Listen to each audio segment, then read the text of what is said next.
Bienvenidos a ¿Conoces la Biblia?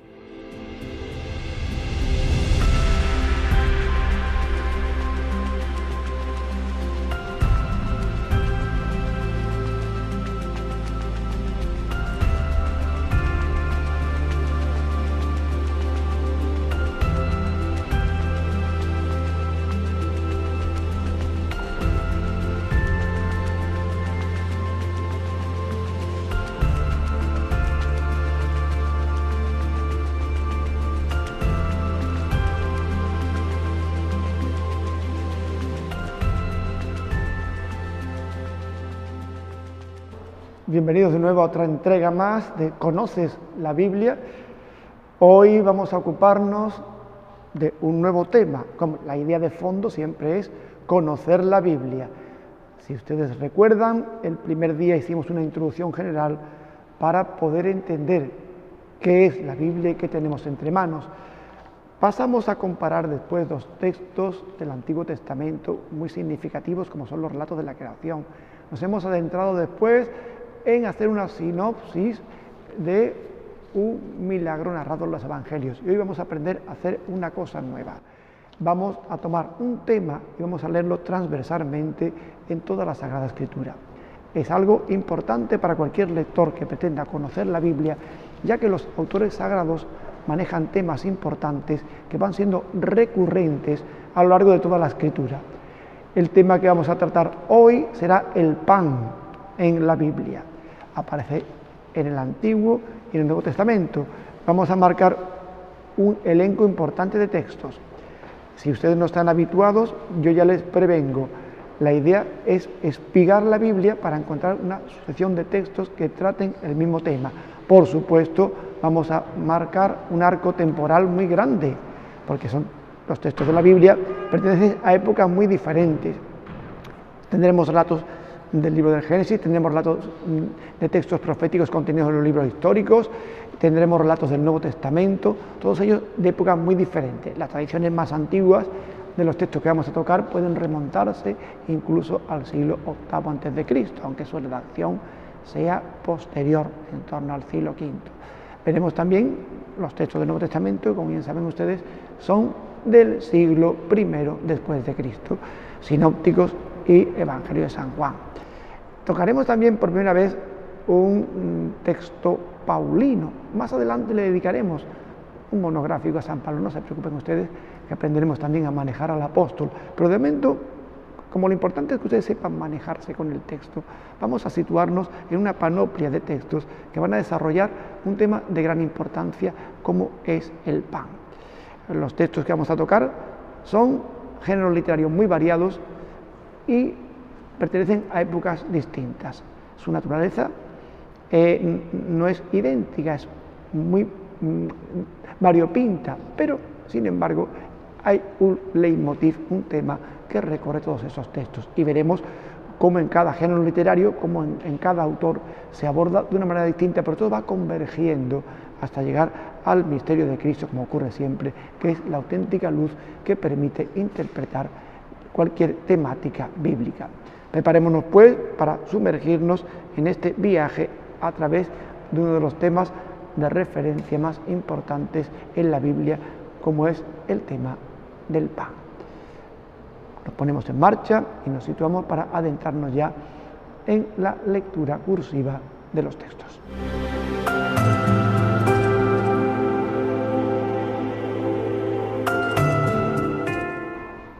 Como es bien sabido de todos, en el Próximo Oriente Antiguo, igual que en nuestra cultura mediterránea, el pan siempre fue un alimento básico, de primera necesidad y una parte esencial de la dieta de los seres humanos, a veces incluso prácticamente la dieta completa de los seres humanos.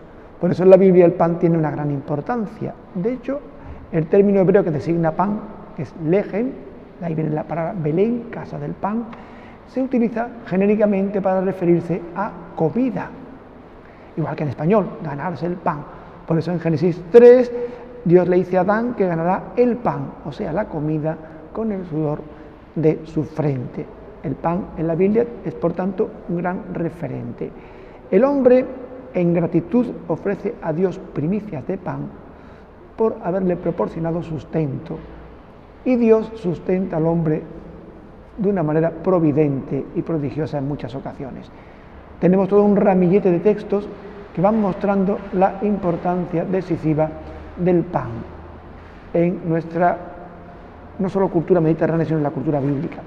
El primer texto que quiero traer a colación es Génesis 14, 18. Aparece una figura que será muy importante en el Nuevo Testamento, Melquisedec. Melquisedec es un personaje que se denomina rey de Salem, para emparentarlo con lo que sería la posterior Jerusalén, y que se le llama en el texto bíblico sacerdote del Dios Altísimo. ¿Y qué es lo que hace?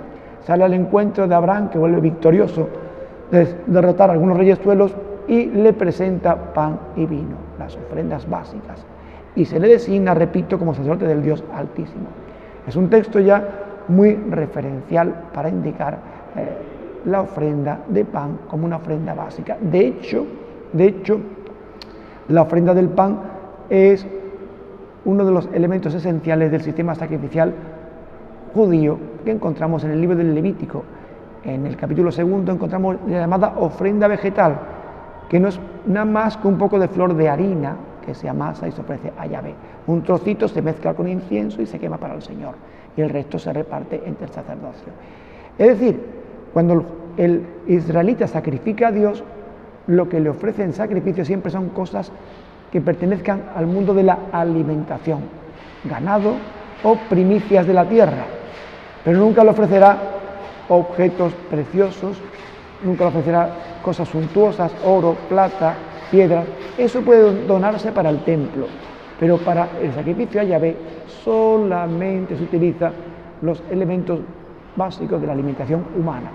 Y la ofrenda vegetal, que es la harina, que es la que se hace el pan, una torta de pan cocida, juega un papel esencial, porque es la ofrenda más sencilla, pero la que permite mayor nivel de comunión en el templo entre los sacerdotes y Yahvé, porque ambos la toman de la misma manera y en el mismo lugar. Por tanto, es el máximo nivel de comunión. No es por eso extraño que el culto católico tenga también el pan y el vino como elementos básicos.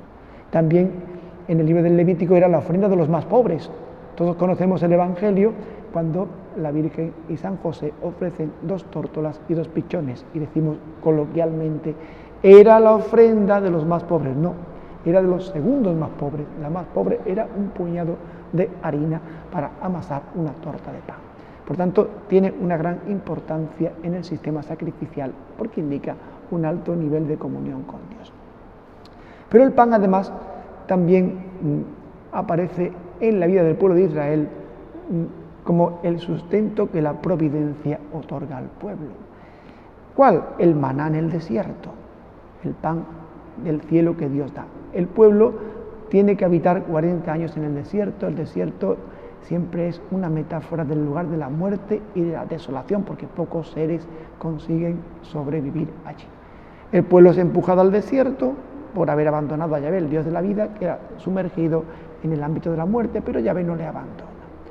El pueblo no para de murmurar, pero Yahvé le alimenta. Lo alimenta con un pan del cielo, que sirve de manera distinta en el libro del Éxodo a como aparece en el libro de Deuteronomio. En Éxodo 16 aparece el tema del maná como un sustento del cuerpo. Los israelitas lo recogían y podían paliar su hambre, podían saciarse con él, pero había una cosa muy curiosa. Cada uno recogía una medida de maná, pero no podía acaparar, de manera que se cortaba así la avaricia, y tampoco podía ir al mínimo esfuerzo, porque a cada uno le quedaba la medida. Al que cogía poco no le faltaba, y al que cogía mucho no le sobraba. Marca los extremos entre la abulia y la avaricia.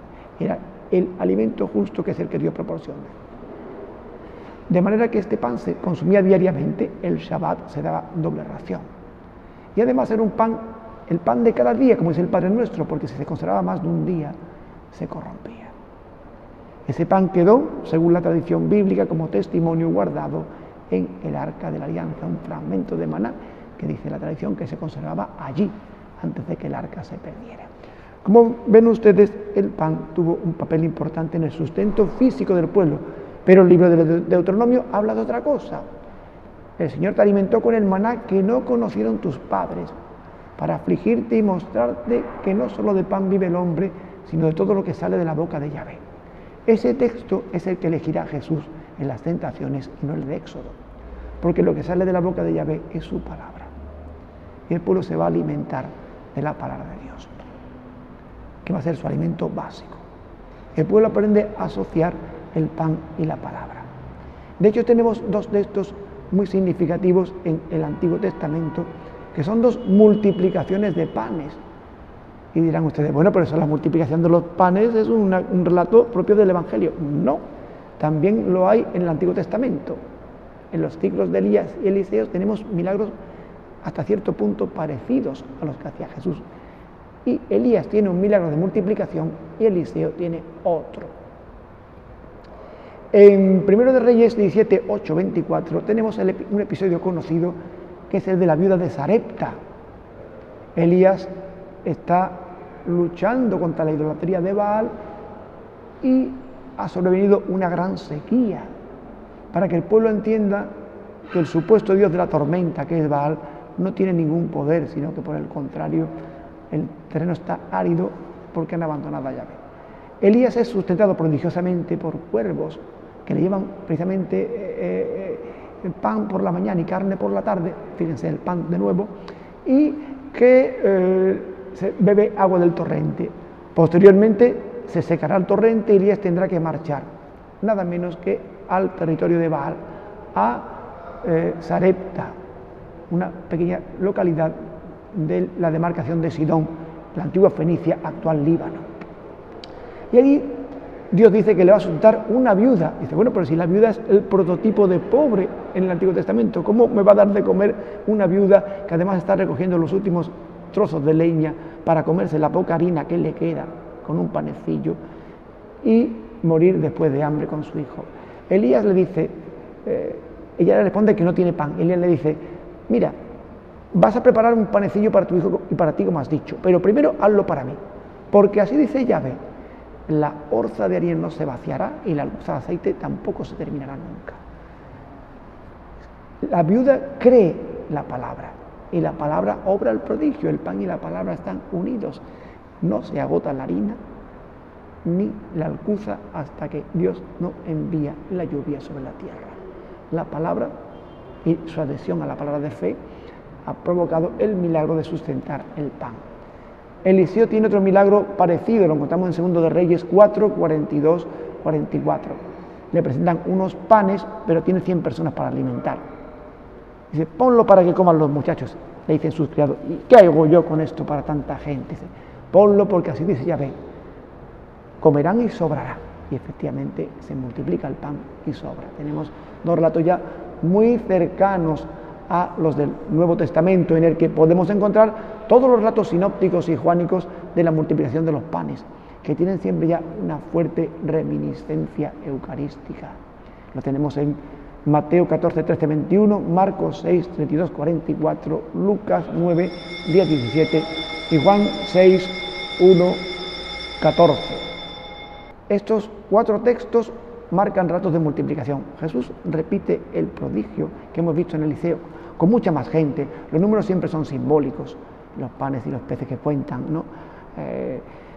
Y la multitud que come también es ingente. Hay detalles bonitos en esos textos de la multiplicación de los panes y los peces. Por ejemplo, el lugar en el que la gente come tiene mucha hierba. El pueblo fue alimentado con el maná en el desierto. El profeta Isaías dice que el desierto será un vergel. La presencia de Jesús convierte el desierto en un lugar florido. Y allí vuelve a darse el maná en la multiplicación de los panes.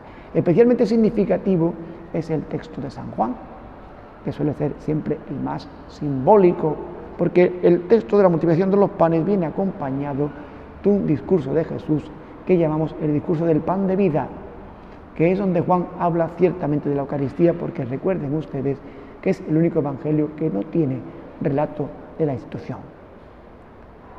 El pan en San Juan alcanza ya un valor fuertemente eucarístico.